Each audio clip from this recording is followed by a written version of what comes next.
Friends అందరికీ ఈ వానలు కూడా భలే మోసం చేస్తాయి కదా. కావాలన్న టైంకి అయితే పడవు, వద్దు అనుకున్న టైంకి అయితే బాగా పడతాయి. ఎందుకు ఈ మాట అంటున్నానంటే ఇప్పుడు చెనిక్కాయ అయితే వేసామండి. మా అమ్మ వాళ్ళైతే వేశారు. ఇంకా పెరకాల్సిన టైము. ఇప్పుడైతే వాన అస్సలు పడట్లేదండి. బాగా అంటే బాగా టైట్ అయిపోయింది. ఇంకా పెరకాలన్నప్పుడు అయితే ఖచ్చితంగా వాన పడాలి. వాన పడినట్టయితే నేలంతా తేమయ్యి ఈజీగా అయితే చెట్లు అయితే వచ్చేస్తాయి, కాయలు చెట్లతో పాటు.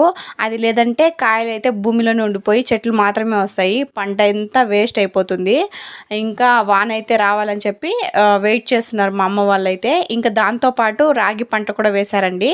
ఇంకా రాగి పంట అయితే కోసేశారు.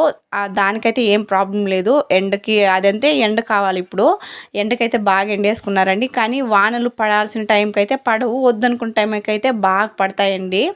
మీ సైడ్ అయితే వానలు పడ్డాయా? చెనిక్కాయలు పీకేశారా? ఒకసారి కామెంట్ చేసేయండి. బాయ్ అందరికీ.